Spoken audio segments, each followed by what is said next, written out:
Eu queria ler com você hoje uma história tão conhecida, tão pregada. Livros já foram escritos sobre essa parábola. Muitos livros foram escritos. Porque há muitas lições nela. Quanto mais você lê, você para. Você pode abrir nela em Lucas 15. Quanto mais você para, você lê, você reflete, mais você aprende com ela. Ela nos ensina muito. É a parábola do filho pródigo.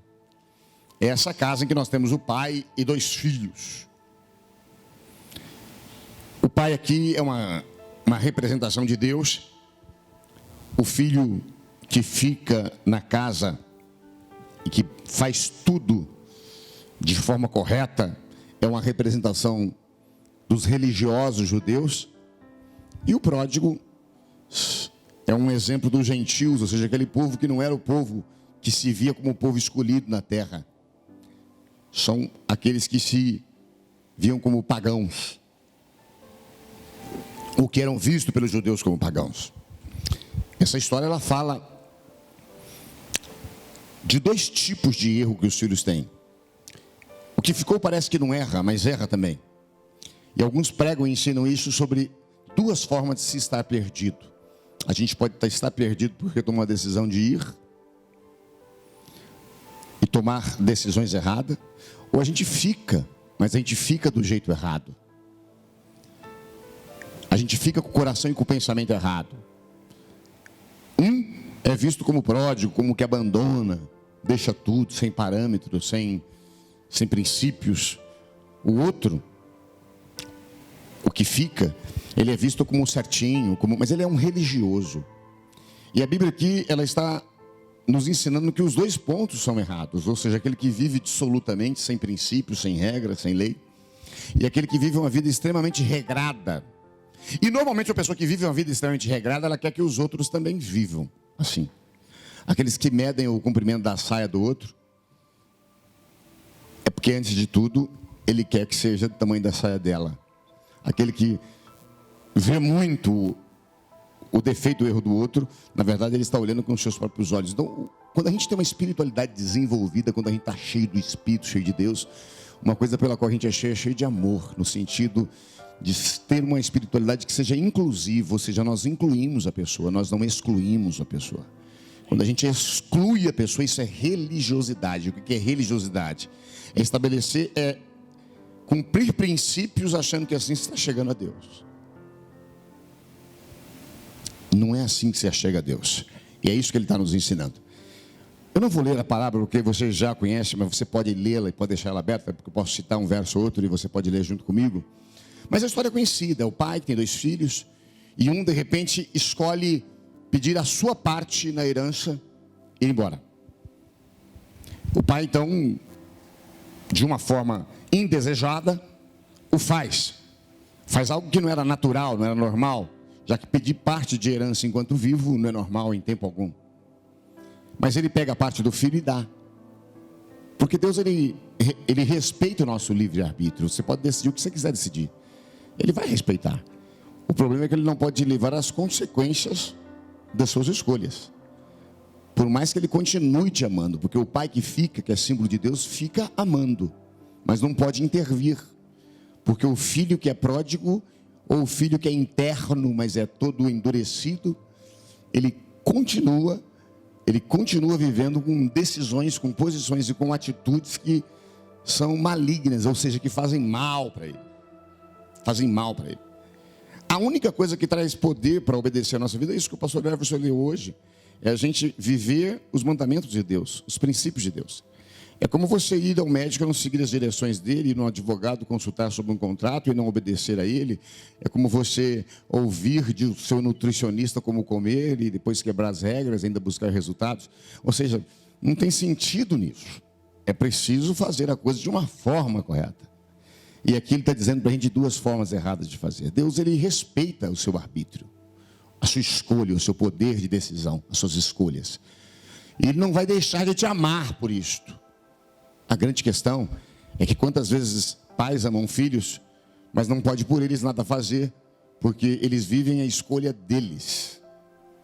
E os pais ficam amando, mas sem poder intervir, sem poder nada fazer. Que lições a gente pode aqui aprender e tirar aqui para a nossa vida? A primeira lição que a gente precisa aprender aqui, é que nós precisamos tomar muito cuidado com decisões apressadas. Diga, nós precisamos tomar cuidado com decisões apressadas. Eu sei que às vezes a gente gosta de ser rapidinho em decidir, mas é preciso muitas vezes parar e pensar, deixar o sol se pôr, o dia nascer e o outro vir, para depois então anunciar ou tomar uma decisão. A decisão desse jovem é uma decisão apressada. Ele chega em casa, ele vira a mesa, ele diz, chega de ficar aqui, eu vou embora, vou sair fora, né? Vou tomar caminho. Ele simplesmente não pensa, não pondera, ele não faz as contas, ele não para refletir sobre. E eu sei que algumas pessoas são demorados em decidir, mas alguns de nós somos muito apressados em decidir. E a gente precisa ver todos os lados de uma situação, para depois saber como consertar. Eu fico vendo às vezes pessoas que caem num buraco, e caem em situações terríveis, sejam elas em que área for, financeira, emocional, no relacionamento, e ela perde o seu controle, o seu equilíbrio. E normalmente ela toma decisões que são apressadas e ela só vai medir as consequências quando? Depois. E normalmente, depois quando ela olha para trás, ela fala, puxa, fiz bobagem. Eu devia ter esperado um pouco mais. Eu devia ter somado um pouco mais, pensado um pouco mais. Mas aí, já é tarde. As coisas hoje acontecem com muita facilidade. E tem coisas que não é que você tenha misericórdia. Você tem, mas é aquela misericórdia que não dá para fazer nada. Sabe, às vezes as pessoas hoje, elas entendem que uma coisa que te oferecem é sua. Nem sempre é. E um amigo, um conhecido, o seu banco lhe mandou um financiamento pré-aprovado, não sei como é que diz isso, é por aí mesmo. Eles mandam na conta da gente, olha, você pode comprar um carro de tal conta. Ele achou que era dele o dinheiro. E o que ele fez?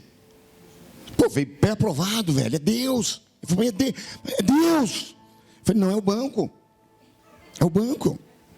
Eles estão fazendo isso porque ele conhece a sua história, eles têm o seu CPF, eles têm tudo.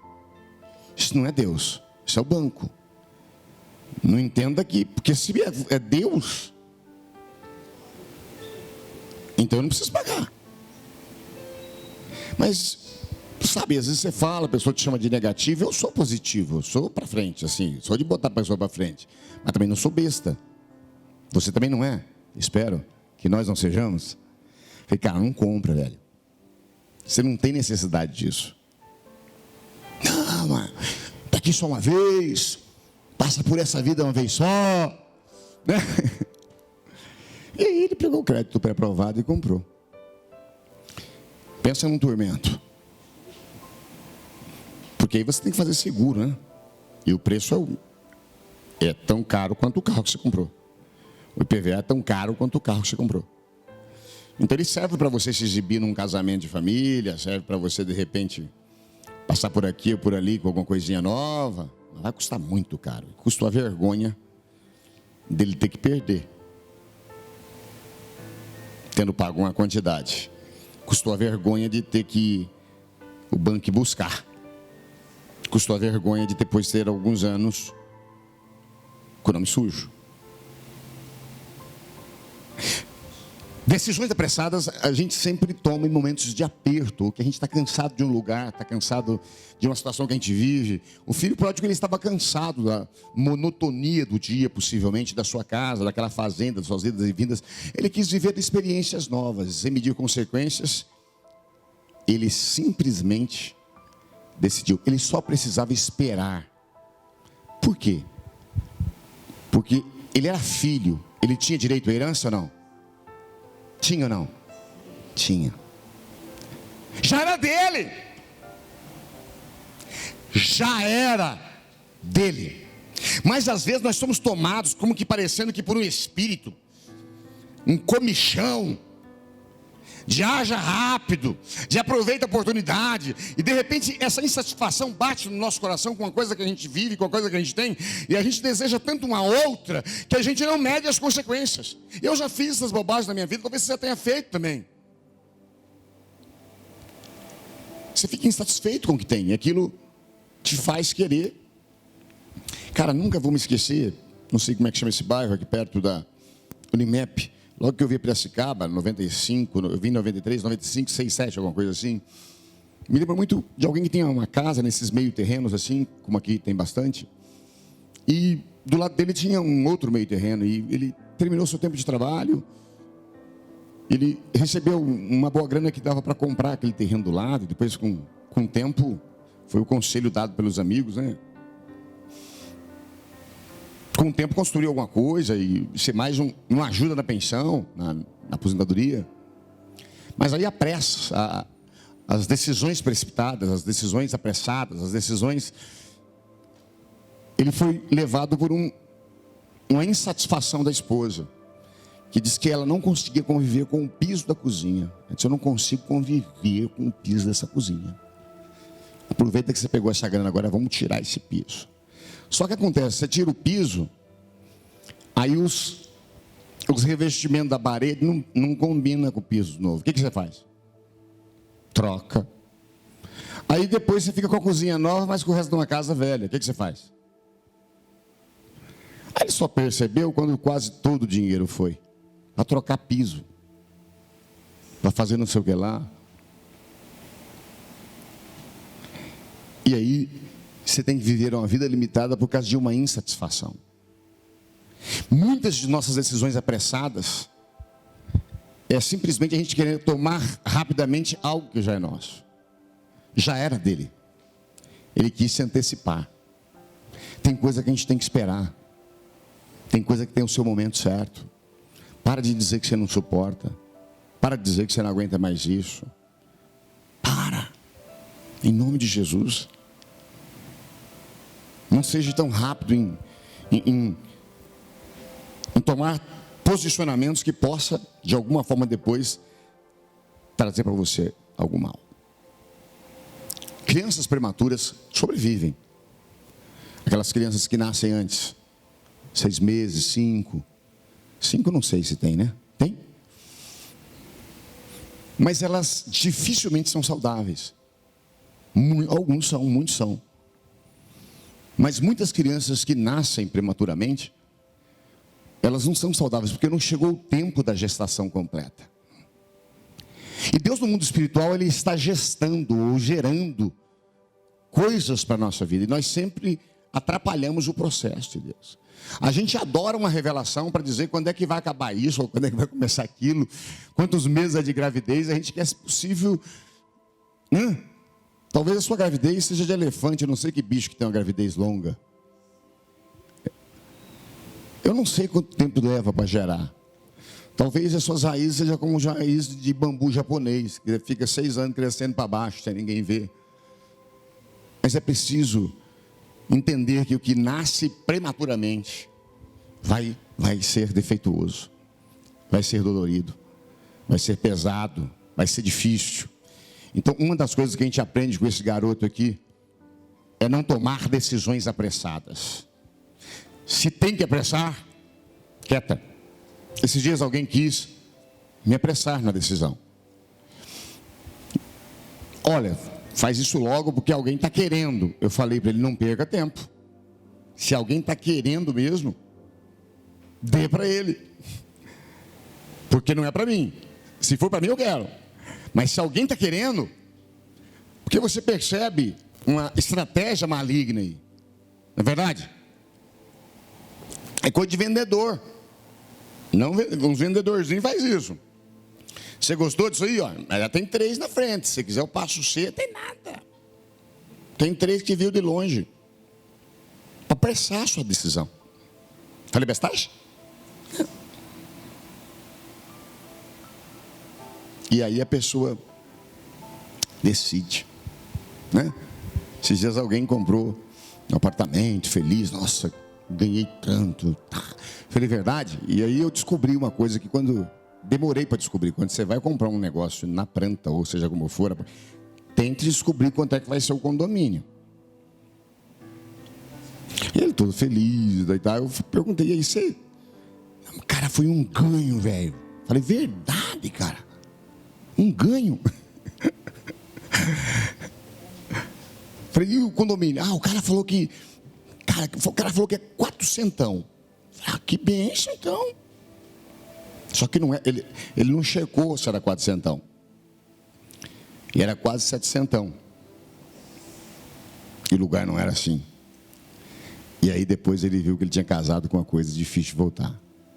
Então para com esse negócio de querer cortar caminho, cortar etapas. Quando a gente corta etapas, a gente é como criança prematura. Tem que ficar naquele bercinho coberto. Tem que ficar com oxigênio. Tem que ficar lutando pela vida. Tem que ficar esperando desenvolver os órgãos internos. Esse garoto aqui tomou decisões precipitadas demais. Sabe a outra lição que a gente aprende aqui com ele? Não faça a coisa certa na hora errada. Diga, não faça a coisa certa na hora errada. Porque às vezes você faz a coisa certa, só que na hora errada. Você entende o que eu estou falando? Não? Por exemplo, é o que eu disse antes, era dele. Era. Mas só que ele quis tomar posse na hora errada. E muitas vezes a gente faz a coisa errada, certa na hora errada. Aquilo era para ser seu, era para você viver aquilo, era para você falar aquilo para aquela pessoa. Só que você falou na hora errada. Então, muitas vezes na vida, a gente faz a coisa certa, só que na hora errada. O cara pede simplesmente a herança dele por antecipação. E quem faz as coisas certas, mas na hora errada, gera dores nos outros, gera sofrimento nos outros, sabe, gera complicações na vida dos outros. Eu já falei aqui algumas vezes e não tem problema de eu repetir. A primeira igreja que eu trabalhei foi num bairro chamado Padre Anchieta, em Campinas. E nós chegamos, eram poucas pessoas, eram eu e 4 mulheres, depois 5. E depois de um tempo, foi crescendo, veio um seminarista, crescendo, que eu digo 20 pessoas e tal. Aí veio um seminarista, ficou lá. E o ambiente não estava agradável. Eu falei, vou pular fora, vou achar um lugar que é bem, tá e tá. E eu me lembro que Deus colocou muito forte no meu coração o de permanecer ali. O de ficar, ele falou, fica, você ainda é necessário. A hora que você não for necessário, você pode ir. Então eu fiquei insatisfeito, eu fiquei chateadinho. O cara não gostava muito de mim. Eu também, claro, não gostava muito dele, mas obedecia. Eu me lembro que terminava o culto, às vezes eu escrevia o que ele pregava, levava para quem faltou. Você sempre acha um caminho para fazer. Era certo sair, já que era um ambiente de insatisfação minha, pessoal, e possivelmente daquela pessoa comigo, sim. Só que aquela não era a hora. Eu ia influenciar negativamente outras pessoas. E qualquer um que abandona um barco na hora errada, deixa uma pessoa numa fraqueza, ele é fraco de caráter. Ele é fraco internamente. Muitas pessoas abandonam um barco quando ele está quase afundando, no sentido de, claro que se estiver afundando a gente vai abandonar, porque ele vai morrer junto, né? Não é isso que eu estou dizendo. Mas muitas vezes, no momento de fraqueza, nós abandonamos pessoas. Deus não faz isso e a gente também não deve fazer. Então eu esperei, quando cresceu bastante, chegou um pessoal da igreja batista, ficou lá. E quando a gente não cabia mais dentro do prédio, que a gente já sentava fora, aí meio que eu sentia aquela liberada, Deus dizendo, pica mula. Aí foi a hora certa, nem notaram a minha ausência. Mas não foi, ou não tem a ver com a minha presença, tem a ver com Deus e com o seu reino, não é verdade? Então eu tomei a decisão certa, mas eu agi na hora certa. Muitas vezes, gente, muitos de nós sofremos por precipitações em decidir rápido. E muitas vezes sofremos porque nós fazemos a coisa certa, mas do jeito errado, na hora errada, da forma errada. E o que fica disso é a gente ferir pessoas, ferir a si próprio e criar situações que arrebentam a vida da gente. É correto você ter uma vida melhor? É correto você ter uma vida melhor. Na hora certa, do jeito certo. Sabe o que a palavra de Deus nos ensina? Ela diz assim, que a bênção do Senhor enriquece. Mas tem que falar ela completo. E não acrescenta dores. A bênção do Senhor, ela te enriquece em todos os sentidos. E não acrescenta dor. Só que o processo de trabalho de Deus é extremamente diferente do processo de trabalho do ser humano. Deus não tem pressa. Deus, ele primeiro forja o caráter para depois dar à pessoa o resultado. Ele fez para Davi o que ele prometeu? Fez. Mas demorou 20 anos pelo menos. Fez para José o que ele prometeu? Fez. Mas demorou 13 anos. Fez com Abraão o que prometeu? Fez. Mas demorou 30 e alguns anos, ou 30 anos. Fez. Fez. Porque Deus, ele trabalha o caráter, ele precisa forjar o nosso caráter. Ele precisa trabalhar o nosso interior. Ele quer trazer riquezas no sentido de conhecimento, de equilíbrio emocional, espiritual, material. Sim, mas é preciso que ele trabalhe a gente por dentro, porque é aquilo que a gente diz, tem pessoas que você não pode dar nada a ela, porque ela já se transforma, você dá um pouquinho de poder, acabou, né? Acabou. Então tem que ter um processo. Repetidas vezes a gente diz aqui que uma época que o José Serra era ministro da saúde, na casa de recuperação a gente deu a chave da caixa de remédio para dor de cabeça para uma pessoa cuidar.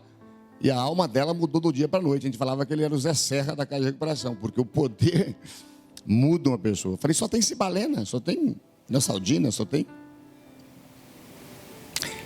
A gente precisa tomar cuidado. Muitas vezes você fez a coisa certa e deu errado, sabe por quê? Porque foi na hora errada. Muitas vezes você falou a coisa certa, mas deu errado, sabe por quê? Você falou na hora errada. Muitas vezes você fez algo que você tinha direito, mas você exerceu o seu direito na hora errada.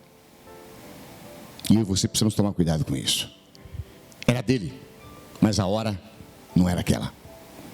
Ela precisa ficar com o pai até que ele partisse. Uma terceira lição que eu aprendo aqui é que não espere uma crise chegar para descobrir o que é importante em sua vida. Pense bem nisso que a gente vai repetir. Diga, não espere uma crise chegar para você descobrir quem é importante na sua vida. Tem muitas vezes na nossa vida que a gente só descobre quem é importante na nossa vida no momento de crise.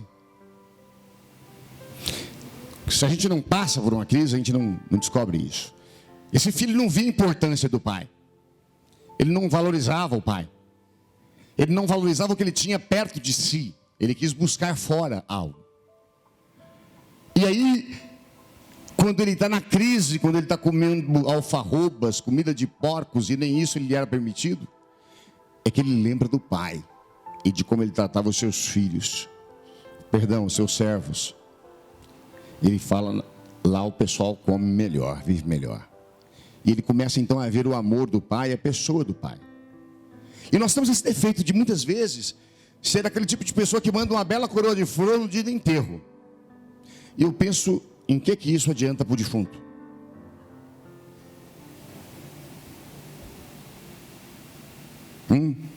Meu avô, ele era bastante ignorantão, bem, sabe aquele baianão, bem coisadão? Meu avô Jaime, ele dizia para mim sempre: você não vem aqui em casa me visitar enquanto eu estou vivo? O dia da minha morte não aparece, hein? Ele falou isso para mim muitas vezes. Falou, não, é que não dá para estar sempre aqui, tá? Não, se não quiser me ver, vai estar vivo. Mas eu fui no enterro dele. Mas ele sempre dizia isso. E de fato o que ele estava dizendo na sua sabedoria antiga estava certo. E muitas vezes, gente, a gente valoriza um monte de coisa que não presta. A gente valoriza gente que não serve. E a gente não dá valor para quem está perto da gente e que é tão importante na nossa vida. Às vezes a gente precisa de uma crise para a gente enxergar de fato quem é amiga, quem é amigo, quem é chegado, quem é forte. É numa crise. Pessoas estranhas que você nunca imaginou se levantam para estar contigo. Ela já estava antes. E pessoas que você esperava que batesse na porta, nunca bate. E isso eu aprendo aqui com o filho pródigo. Ele não só é um cara de decisões apressadas, ele não só é uma pessoa que faz a coisa certa na hora errada, porque era dele, mas ele também é uma pessoa que só valoriza, só sabe valorizar na dor. Tem gente que só valoriza dinheiro quando perde. Respeite as suas moedas, os seus reais. Entende o que eu digo, não? Tem que respeitar. Porque se você não é fiel, se você não tem respeito pelo pouco, você não pode ser colocado jamais sobre o muito. Porque se o pouco você não administra, e o maior. Então na área material a gente tem que aprender a valorizar o que temos. Você quem dá valor ao que tem. Não jogue praga no que você tem. Essa droga nesse cara, essa droga nessa casa, essa droga nesse bairro, essa droga. Valorize. Dá valor porque é o que você tem. No âmbito conjugal, no âmbito familiar, no âmbito material, espiritual. Valorize. A gente tem um negócio de valorizar o que é dos outros. Já viu isso? Já não? E não valoriza o que é da gente. Eu quero ver você viver com a mulher ou com o homem do outro 15 dias para você descobrir. Eu quero ver você ter uma, sabe, viver o que o outro vive um tempo para você descobrir. Você vai descobrir que ninguém ou nada é perfeito. Portanto, aprenda a valorizar as coisas que te cercam, pessoas que te cercam, situações que te cercam, antes da crise. Não espere a crise que o filho pródigo teve para ver o valor de quem está do seu lado. Será que a gente tem valorizado, gente? Tem que valorizar. Sabe, algumas pessoas vão em casa, elas falam assim, eu não gostaria de morar aqui não, tem um muro na frente. Não dá para ver nada. A primeiro andar. Eu falo, eu amo o muro porque eu chego aqui, eu fico como eu quero, ninguém me vê. Fico com roupa, sem roupa, vê o que eu quiser. Eu amo também porque eu já vejo gente o dia inteiro. Então quando eu venho para cá, eu quero ver muro. Entendeu? Na verdade, eu gostaria de ver uma luzinha, alguém aceso, longe assim, para me não sentir sozinho quando o sono vem à noite. Mas eu preciso aprender a valorizar o que eu tenho. Porque tudo que eu tenho tem um valor. E tudo que eu tenho sempre vai faltar alguma coisa. Entendeu o que eu disse? Que sempre vai faltar alguma coisa?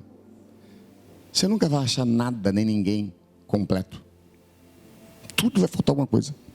Vai ter hora que você vai ter uma grande vista, você desejaria um muro. E vai ter hora que você vai ter um muro, você desejaria uma grande vista. Então aprecie o muro. Olhe para ele. Diz ele está aí para me dar paz. Para não invadir a minha... mas primeiro andar, fala, é legal, porque quando quebra o elevador, eu subo mais rápido pela escada. Eu acho que você precisa aprender a ter uma visão desse sentido. Valorize. Porque tem valor. Eu estou inventando valor? Não, tem. Mas a gente às vezes ignora todos esses valores em pessoas, em coisas na vida, em tudo. E a gente focaliza no desmérito, na desvalorização. E isso acaba arrebentando com a gente. Uma quarta lição que a gente aprende, e última com esse menino, é que não existe, você não deve hesitar em voltar para casa, mesmo que você tenha feito tudo errado até aqui. Diga, eu não devo hesitar em voltar para casa, mesmo que eu tenha feito tudo errado até aqui. Porque às vezes nosso orgulho não permite voltar, né? Não tem isso, não? Você acha que é mais fácil começar algo ou parar algo? É mais fácil começar uma loja ou fechar uma loja? A decisão de fechar, você sabia que é pior? É mais complicada, mais dolorida. Você precisa ter mais coragem para encerrar um processo do que para iniciá-lo. Porque para iniciar você tem uma alegria, um ânimo, uma coisa, uma força, uma esperança. Não vai dar certo. Mas para encerrar, valente. para encerrar, você tem que ser fêmea, você tem que ser macho. E isso é em tudo na vida. Em tudo. Então, se você errou, tenha coragem de fechar, tenha coragem de retornar, tenha coragem de mudar, tenha coragem de confessar, tenha coragem de botar um ponto final. A gente tem uma dificuldade horrível de dizer: eu errei, eu pequei, eu estou errado. A gente quer que isso seja revelado para o outro.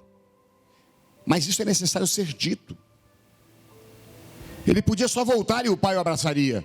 Mas para ele era necessário dizer: eu errei. Ele volta com o discurso pronto nos lábios. Eu pequei. Eu errei. E nós temos uma dificuldade profunda disso. A confissão, ela é curadora. E não é só na palavra de Deus, é na vida. Já disse aqui, os psicólogos dizem que 90% da cura em seus consultórios não está no que eles compreendem, mas está no poder da fala do outro, quando você bota tudo para fora. Então confessar é importante. Dizer eu errei, dizer eu estou errado, dizer isso, dizer aquilo. Sabe, é ter a coragem de, mesmo que eu tenha errado, voltar para casa, ou seja, voltar para o ponto de partida correto. Então, eu vejo que às vezes, por exemplo, especialmente em situações íntimas, a pessoa pede perdão fazendo um agrado. Isso não é pedir perdão. Pode ser uma forma que o outro compreende. Tipo, você brigou com seu marido, você está errada, ou vice-versa, para não dar problema aqui, tá? Ele adora manjar de coco, você detesta. Você brigou faz 2 dias, está calada, a coisa está aprofundando, aí como é que é? Você não pede perdão, o que é que você faz? Manjar de coco.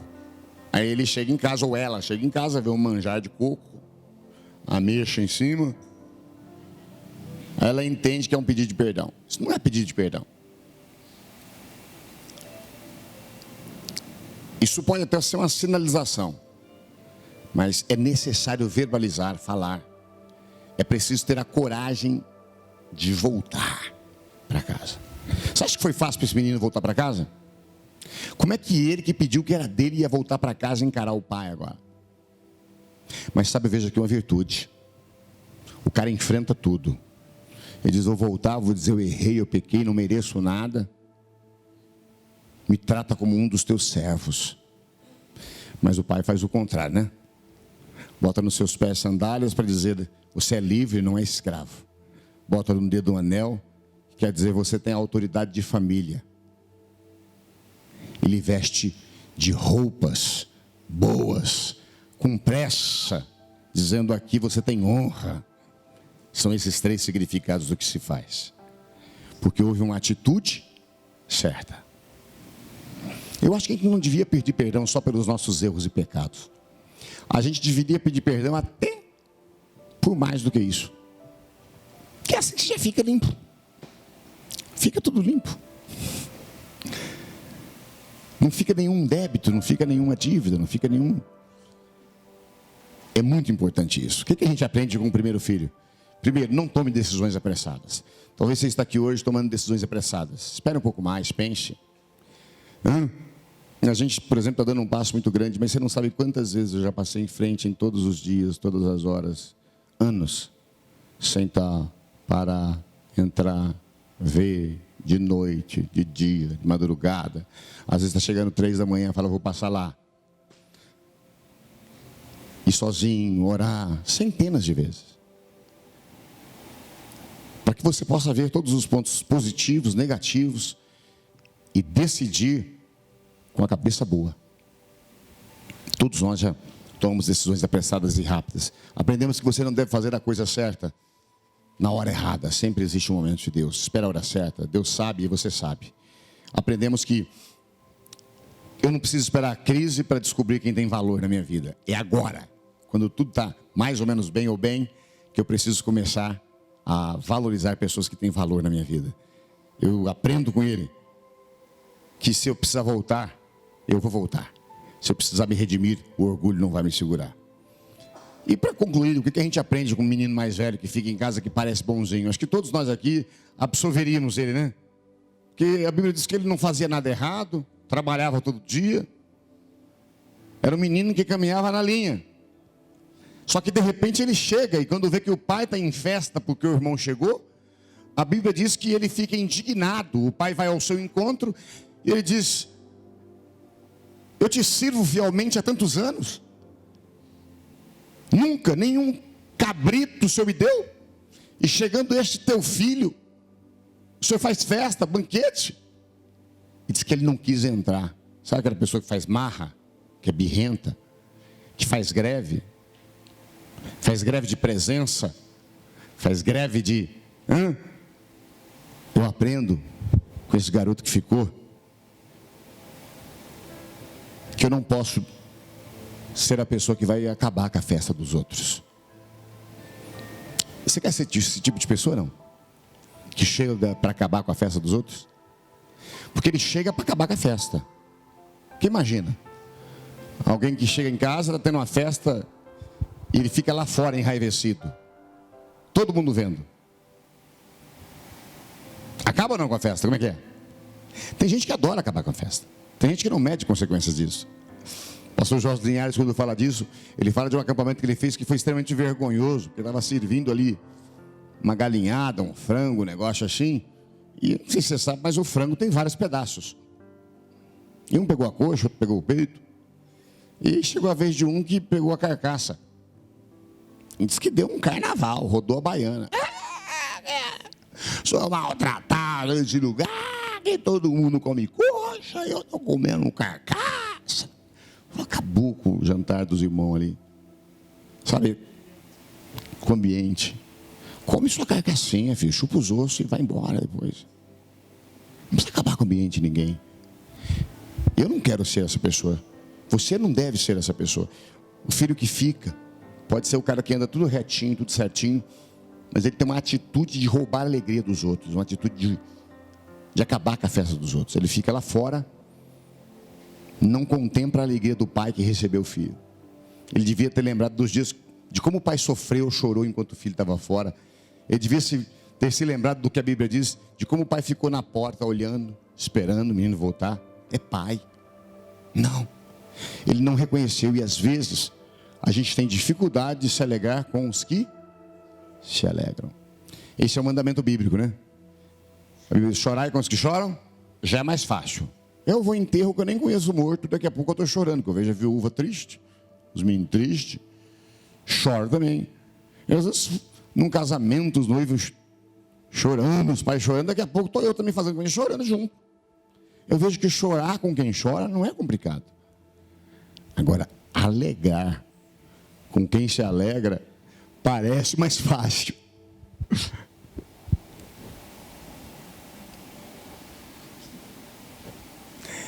Eu até já me alegrei, já falei aqui que eu vim para cá, eu e o pastor, Igreja Batista, pastor Marcílio e eu, chegamos perto aqui, e eu morava muito mal, e ele ganhou um apartamento para morar, todo mobiliado. Eu fiquei feliz por ele, mas foi uma felicidade meiada. Eu vi no caminho e falei: Deus, o que eu tenho menos do que ele? O que o Senhor me dá também? Me lembro de um amigo que casou em Campinas, só o que ele ganhou de flor, eu vivi um ano. Falei: Deus, para que flor? O que o Senhor me levantou na minha vida? Nunca acabe com a festa dos outros. Não seja desse tipo. Não viva assim. Eu aprendo aqui com esse garoto que ficou, que ele é um exterminador de alegria. Eu quero ser um gerador de paz. Você tem que ser um gerador de paz, de alegria, de bênção, aonde você estiver. É claro que tem gente que não vai te engolir, tem gente que não vai te suportar, e você vai chegar e não vai gerar nada, porque ele é nojento mesmo. Ou ele não vai com a tua cara, ele tem direito também disso. Mas no que depender de você e de mim, diz a Bíblia, nós devemos ter paz com todos os homens. Portanto, eu aprendo com esse garoto que ficou, que ele acaba com a festa dos outros. Se possível, chegue para melhorar a festa. Traga alegria, valorize a coxinha fria. Ache legal a empada que se esqueceu de tirar o caroço da azeitona. E se o refrigerante for Dolly, beba.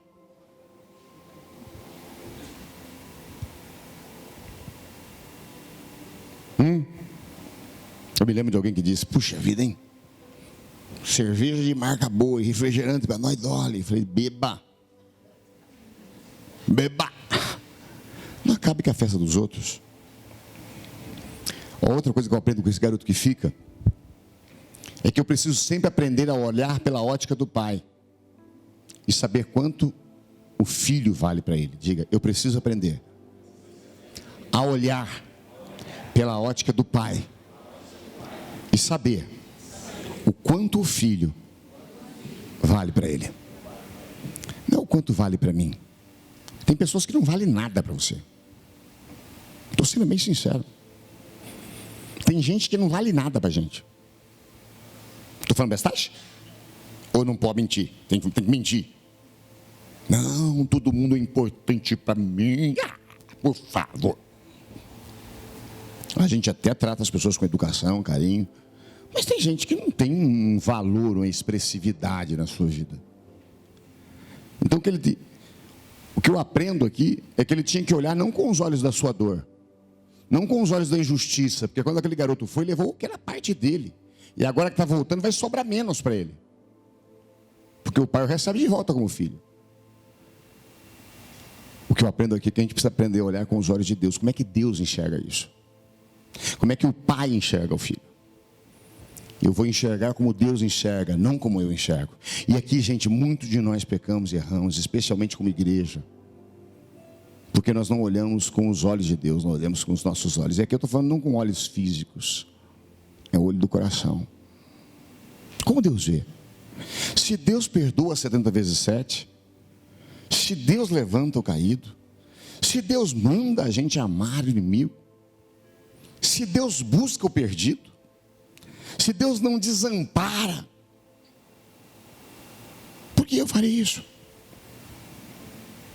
Eu acho estranho, às vezes, você ter uma atitude de cristã no meio cristão e isso se assustar algumas pessoas. E elas dizem com certeza, não, sou cristão, mas isso não faço. É demais. Se depender disso para ir para o céu, eu não vou. Ainda bem que Deus é bom. E dá tempo para a pessoa se arrepender disso. Mas eu aprendo com esse garoto que a gente precisa olhar para o filho como o pai olha, como Deus olha. Como é que Deus vê a prostituta? Como é que Deus vê um drogado? Como é que Deus vê uma pessoa orgulhosa? Como é que Deus vê, com certeza, com o coração doído? Porque é uma criatura dele. A gente precisa começar a enxergar com os olhos do amor, com os olhos de Deus. Isso com certeza vai ajudar muito. Me lembro que eu dei um testemunho aqui do pastor Joel Austin, que ele estava na fila do mercado. Eu lembro até de algo engraçado que ele diz. Ele falou que estava demorando tanto para o caixa passar as pessoas, que as bananas que ele tinha na mão, que era meio madura, estava quase amadurecendo, de tão demorada. E ali o seu coração já foi ficando enraivecido, dos outros também. Sabe essas filas compridas que você pega que não anda? E aí, foi chegando a vez dele, Deus colocou algo no coração dele. Ore por ela. Aqui no mercado. Então, quando chegou a vez dele, ele olhou para ela e disse: algo no meu coração diz que você não está no bom dia. Diz que você não está bem, não está legal. Mas ele falou: calmo. E aí ela começou e desandou a chorar. Ele diz: nesse momento eu olhei ela com os olhos de Deus, porque o meu era de raiva da lerdeza dela. Eu não fiz o que eu queria, eu fiz o que veio ao meu coração fazer. E quando ele falou isso, ela começou a chorar. Então ele deu volta, foi por trás. Ela disse: meu filho está internado, eu não consigo ter notícia, meu marido não tinha marido, esse é o único trabalho que eu tenho. E aí eu estou agoniada. Aí o pastor foi por trás, oraram. Alguém que estava atrás disse: olha, eu conheço alguém nesse hospital. Já ligou para a pessoa, já tirou informação dos filhos naquela hora. Outro já, entendeu não? A gente não conhece as pessoas, gente. A gente não sabe a vida que cada um está vivendo. A gente precisa parar com esse negócio de ler atitudes e achar que conheceu a pessoa. Você não conhece. Mas a pessoa cresceu num ambiente infernal. O que não justifica ela continuar um satanás. Vai ter que melhorar, mas nasceu. Vai ter que aprender a ser anjo com você, se você é anjo. Não é assim que a Bíblia diz que os fortes devem fortalecer os fracos?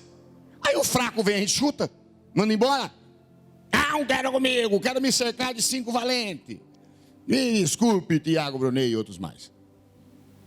Eu vou me cercar de 5 que Deus botar, seja valente, seja fraco. Desculpa ter falado o nome. É que ele fala isso, eu também falo, outros falam. Aí, às vezes, Deus bota alguém que subtrai. Mas a gente aprende muito com isso. Amém, queridos? Essa semana Deus nos deu uma graça muito grande. A gente não conseguiu tudo o que precisava, mas mesmo assim a gente foi e fez. E Deus tem abençoado.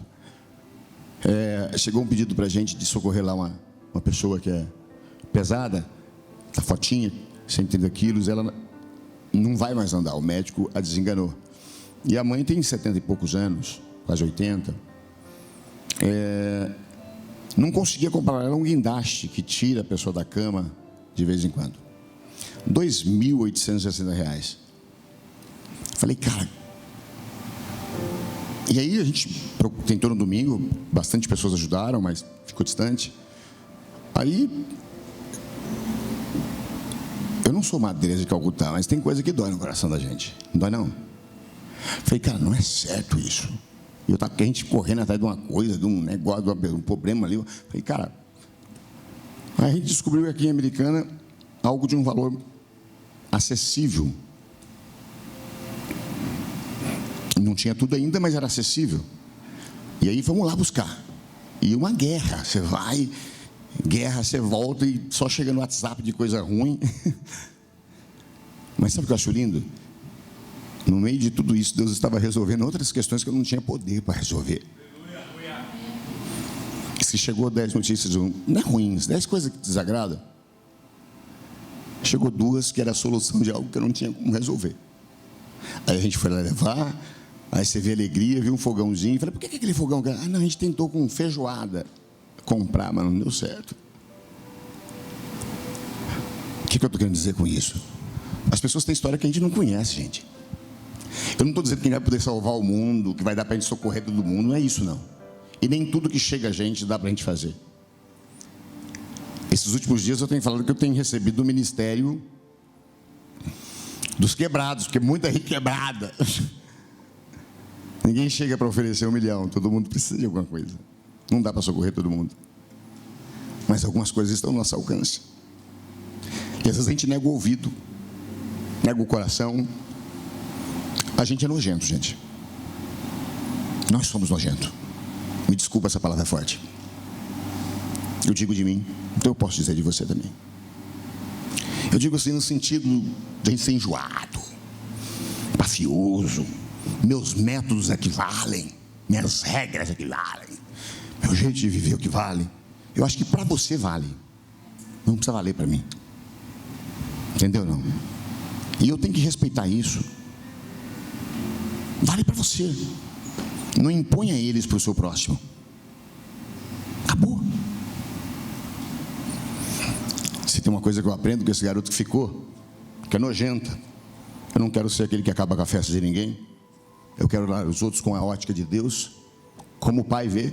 O Pai vê com alegria, com festa.